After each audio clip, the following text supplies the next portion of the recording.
Hello बच्चों, welcome to my YouTube channel CP classes. आज मैं आप लोगों के लिए क्लास 11th का चैप्टर नंबर 6 है, रैखिक असमीकाएं। ठीक है ना। तो इसके बेसिक्स को पहले क्लियर करना है और बेसिक्स क्लियर होने के बाद में तब हम एक्सरसाइज को करेंगे। ठीक। तो सबसे पहला प्रश्न यही उठता है कि असमीका क्या है। जब हमें असमीका पता चल जाएगी तो फिर असमीका का हल निकालना आसान हो जाएगा। ठीक। तो असमीका क्या है? असमीका अर्थात इनइक्वालिटी क्या है? तो हम कहते हैं कि ऐसा कोई कथन हो जिसमें चर हो और असमीका का चिन्ह हो। ऐसा कोई कथन, ऐसा कोई कथन जिसमें चर हो एवं असमीका चिन्ह, असमीका चिन्ह। और असमीका चिन्ह क्या होते हैं बेटा? तो ग्रेटर देन हो, लेस देन हो, greater than or equal to हो, या फिर less than or equal to हो। ठीक है ना। असमीका चिन्ह हो उस कथन को, उस कथन को असमीका कहते हैं। उस कथन को असमीका कहते हैं। ठीक है ना। ऐसा कोई कथन दिया गया हो जिसमें चर हो, असमीका चिन्ह हो, तो हम उस कथन को क्या कहेंगे? असमीका कहते हैं। अब मैं इसके कई सारे एग्जांपल्स देता हूं। क्या है देखिएगा। एग्जांपल्स में सपोज दैट मैंने लिख दिया A X plus B is greater than 0। तो यहाँ देख रहे हैं कि x क्या है? चर है। और ये a और b क्या है? वास्तविक संख्या है। कोई भी वास्तविक संख्या हो सकती है। या ऐसे में लिख दे C X plus D is less than 0। ठीक। या फिर हम लिख सकते हैं A X square plus B X plus C is greater than or equal to 0। तो ये सभी एग्जाम्पल्स, ये सभी चिन्ह क्या है? असमीका के चिन्ह हैं। किसके चिन्ह हैं? असमीका के। ग्रेटर देन, लेस देन, जिस तरफ मुंह खुला होता है उस तरफ बड़ा होता है, और जिस तरफ नोक होती है उस तरफ छोटा होता है। यहाँ क्या है? ग्रेटर देन, मुंह इधर खुला है ना, तो this one is greater than or equal to 0। ठीक है। अब बात आती है असमीका के प्रकार। असमीका के प्रकार, असमीका के प्रकार। ठीक है। तो असमीका के अगर हम प्रकार की बात करते हैं तो यहां पहले पढ़ेंगे हम, क्योंकि जो हमारा टॉपिक है, जो चैप्टर का नेम है, उसमें केवल रैखिक असमीकाएं पढ़नी बस। ठीक है ना। तो हम यहाँ बताते हैं आपको कि असमीकाओं के कितने प्रकार होते हैं। तो पहला प्रकार है असमीका का रैखिक या एक चर, एक चर में रैखिक असमीका। एक चर में रैखिक असमीका मीन्स, अब इसका मीन्स क्या है वो मैं एक्सप्लेन करूंगा कि ये एक चर में रैखिक क्यों है। फिर दूसरा इसका पार्ट आता है दो चर में, दो चर में रैखिक असमीका। दो चर में रैखिक असमीका। और इसका तीसरा पार्ट आता है द्विघात, द्विघात असमीका। द्विघात असमीका। अब देखो बच्चों, अगर हमने बात एक चर रैखिक की है तो रैखिक तब होता है जब उस समीकरण में चर की घात एक हो। जैसे मैं यहां पर एग्जांपल ले लूं, A X plus B is greater than or equal to 0। तो यहाँ पर चर क्या है, एक ही चर है x, और इसकी घात कितनी है, 1 है। इसलिए यह एक चर में रैखिक असमिका है। और भी एग्जांपल ले सकते हैं, cx plus D is less than or equal to 0। तो ये भी एक चर में रैखिक असमिका है। अगर हम ले लें यहाँ पर P Y plus Q is less than or equal to 0, तो ये y चर में रैखिक असमिका है और सभी में एक ही चर है, इसमें भी x, इसमें भी x और इसमें भी x। और इन सभी चरों में जो चर की घात है वो चर की घात कितनी है, 1 है, इसलिए इनको रैखिक बोला जा रहा है। ठीक, अब दो चर की बात करें तो दो चर में अगर हम एग्जांपल लेते हैं तो जैसे मैंने लिख दिया ax प्लस का by प्लस का c is less than or equal to 0। तो यहाँ क्या देख रहे हैं, x और y चर है, a b c ये वास्तविक संख्याएं होती हैं। क्या होती हैं, वास्तविक संख्याएं। दूसरा एग्जांपल ले लेते हैं, ax प्लस का by माइनस का c is greater than or equal to 0। तो ये सब कैसे हैं, द्विचर है, दो चर है और इन चरों की घात क्या है, 1 है। इन चरों की घात क्या है, 1 है, इसलिए इनको दो चर में रैखिक असमिका बोला जाएगा। ठीक, द्विघात असमिका क्या है, जैसे मैंने कह दिया ax स्क्वायर प्लस का bx प्लस का c is greater than or equal to 0। तो देखो ये जो एक बहुपद लिखा हुआ है, इस बहुपद में सबसे बड़ी घात क्या है, 2, और जब भी किसी बहुपद की सबसे बड़ी घात 2 होगी तो उसको हम द्विघात बहुपद बोलते हैं। लेकिन यहाँ पर क्योंकि असमिका चिन्ह लगा हुआ है इसलिए इसको हम द्विघात असमिका बोलेंगे। ठीक, अन्य एग्जांपल ले लेते हैं, जैसे x स्क्वायर प्लस का 5 is less than or equal to 0। तो कैसा है, द्विघात है, द्विघात बहुपद, क्योंकि सबसे बड़ी घात क्या है, 2 दी गई है और असमिका चिन्ह है, इसलिए इसको हम द्विघात असमिका बोलेंगे। तो हमारे सिलेबस में क्या है, केवल रैखिक असमिकाएं पढ़नी है, और वो रैखिक असमिकाएं एक चर में भी हो सकती हैं और दो चर में भी हो सकती हैं। तो फिलहाल अभी हमको एक चर में रैखिक असमिकाओं की बात करनी है। ठीक, तो अब आगे हम पढ़ेंगे। वीडियो को बेटा ज्यादा से ज्यादा बच्चों तक पहुंचाने का प्रयास करना, ठीक है ना। जो भी 11वीं के स्टूडेंट है वो अपने साथियों को, अदर स्कूल के बच्चों को या अपने स्कूल के बच्चों के ग्रुप में सेंड करने का प्रयास करें। ठीक, आइए अब हम रैखिक असमिकाओं को किस प्रकार से हल किया जाएगा, इसके कुछ नियम हैं, उन नियमों की सहायता से ही हम रैखिक असमिका को सॉल्व करेंगे। ठीक है ना। तो देखिए पहले हम यहां लिखेंगे रैखिक असमिकाओं, रैखिक असमिकाओं को हल करने के नियम, हल करने के नियम ये पढ़ना है। और बेसिकली यहां पर हम पढ़ेंगे एक चर, एक चर रैखिक असमिकाओं को हल करने के नियम पढ़ना है। ठीक है ना।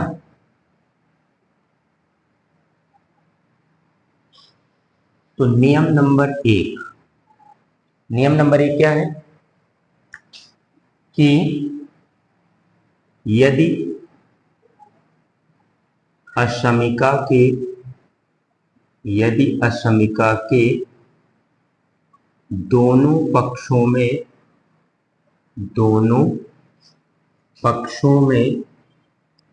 किसी धनात्मक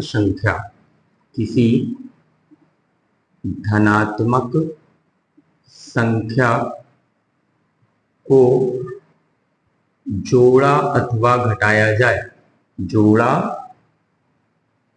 अथवा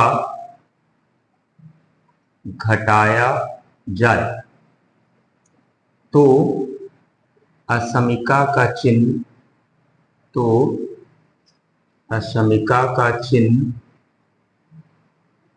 नहीं बदलता।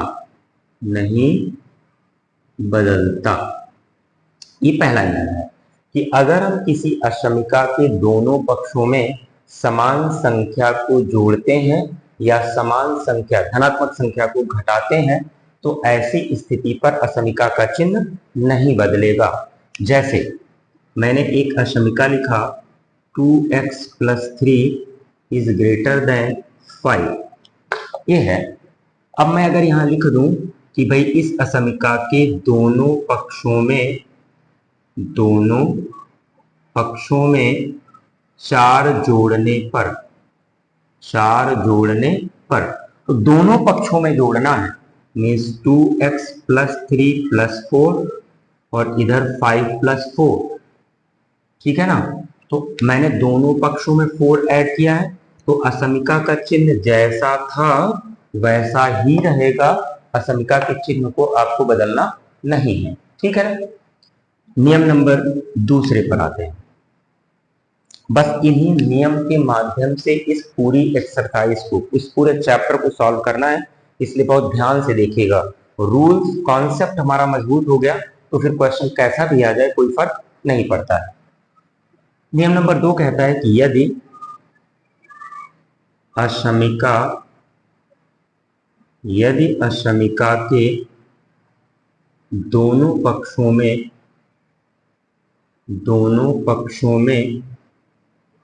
किसी धनात्मक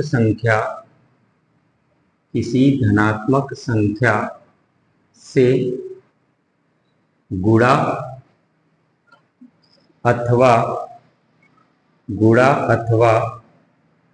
भाग किया जाए तो भी असमिका का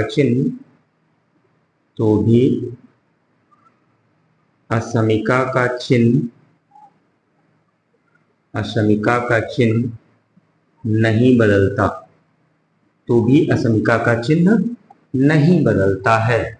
अर्थात अगर कोई असमिका दी गई है और उस असमिका में किसी भी आप धनात्मक संख्या से गुणा करते हैं या किसी धनात्मक संख्या से भाग करते हैं, तो उस स्थिति में भी असमिका का चिन्ह नहीं बदलेगा। अब जैसे एग्जाम्पल मैंने लिया कि भाई 5x इज ग्रेटर देन 55, ये है। अब मैंने कहा कि मैं इस असमिका के दोनों पक्षों में 5 से भाग देना चाहता हूं, मीन्स दोनों पक्षों में 5 से भाग देने पर, तो अगर हम भाग देंगे तो इधर आ जाएगा 5x/5 और इधर आ जाएगा 55/5, लेकिन अभी भी असमिका का चिन्ह वही रहेगा, उसमें किसी भी प्रकार का कोई परिवर्तन नहीं आएगा। नियम नंबर 3 है बच्चों, सबसे इंपॉर्टेंट नियम है ये वाला, क्योंकि इसी नियम में कंफ्यूजन रहती है। कहते हैं कि यदि असमिका के दोनों पक्षों में किसी ऋणात्मक संख्या से गुणा या भाग किया जाए तो असमिका का चिन्ह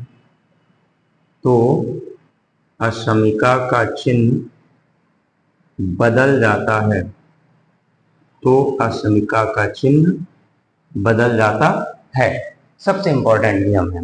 फॉर एग्जाम्पल देखिए, लिखा है -5x इज ग्रेटर देन -55, असमिका वही है ऊपर वाली, लेकिन मैंने क्या किया, दोनों पक्षों में माइनस चिन्ह लगा दिया। अब देखो, सामान्यतः अगर कहीं लिखा रहता है -5x = -55, तो लोग माइनस से माइनस काट देते हैं। आपको ऐसा काम असमिकाओं के केस में नहीं करना है, ठीक है ना। अगर हमें इस माइनस चिन्ह को हटाना है तो हमें -1 से दोनों पक्षों में गुणा कराना पड़ेगा। तो हम यहाँ लिखते हैं कि -1 से दोनों पक्षों में गुणा करने पर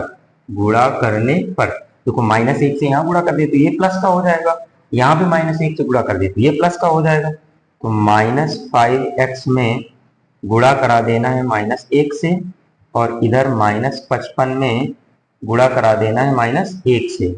अब भैया असमिका का चिन्ह बदल जाएगा कि नहीं?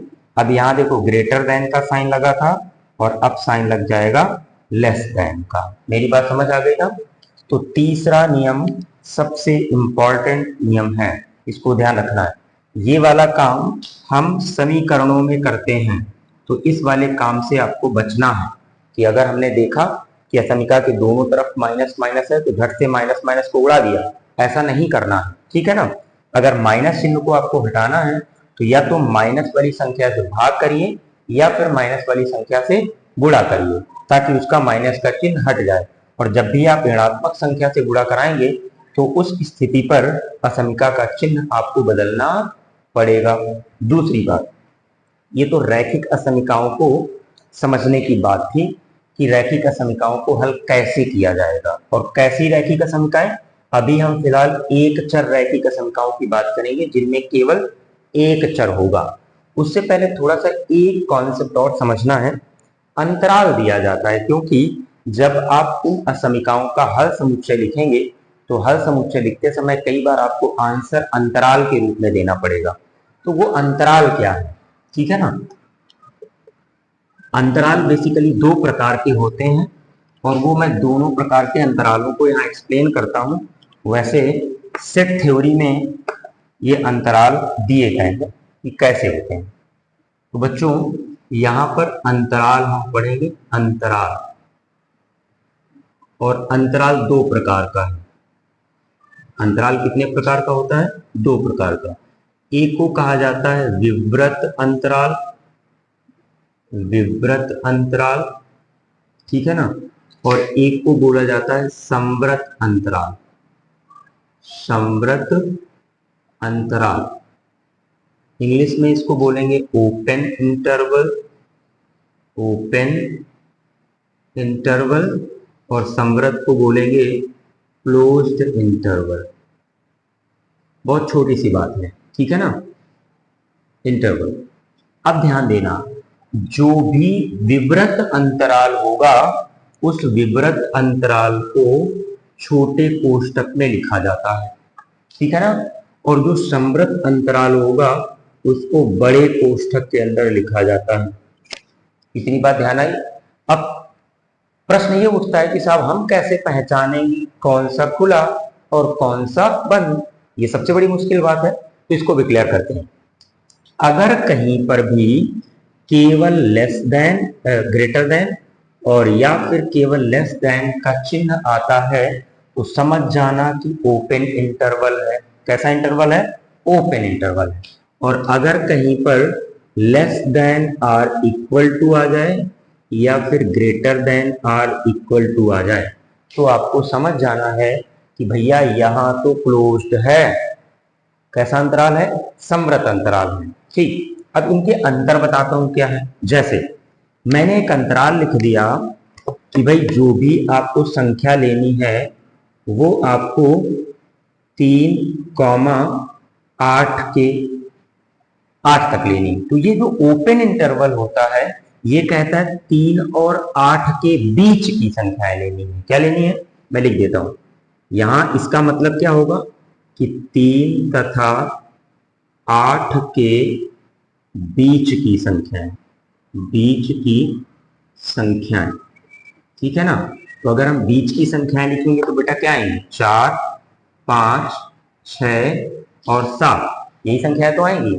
अगर मैं इसी बात को लिख दूं संव्रत अंतराल में 3,8 तो इसका मतलब होता है 3 से लेकर 8 तक की संख्याएं, 8 तक की संख्याएं। इसका मतलब क्या हुआ? यहां जो संख्याएं लेंगे 3, 4, 5, 6, 7 और 8, अर्थात ओपन इंटरवल में ये जो संख्याएं दी गई होंगी इन संख्याओं को नहीं लेना है, इसके बीच की संख्याओं को लेना है। लेकिन अगर क्लोज्ड इंटरवल है तो इन संख्याओं को भी लेना है और इनके बीच की संख्याओं को लेना है। समझ आ गई ना बात? सपोज दैट मैंने अगर यहाँ पर और एग्जांपल लेते हैं, देखिएगा जरा। जैसे मैंने यहां लिख दिया कि x is greater then 2 and less than 4, ऐसे लिख दिया इसको। अब इसको भाई अंतराल के रूप में लिखना है, तो अंतराल के रूप में कैसे लिखेंगे, x फिर बिलोंग्स टू, देखो दोनों तरफ चिन्ह कैसा है, केवल लेस देन का है ना। तो लेस देन का है तो हम कैसा इंटरवल लिखेंगे, ओपन इंटरवल छोटा ब्रैकेट, पहले वाली संख्या 2 फिर कॉमा बाद वाली संख्या 4, अर्थात जो भी x होगा वो इस अंतराल पर बिलोंग करेगा, और इस अंतराल में केवल एक ही संख्या आएगी, क्या 3, क्या आएगी 3। ठीक, अगर मैं इसी बात को लिख दूं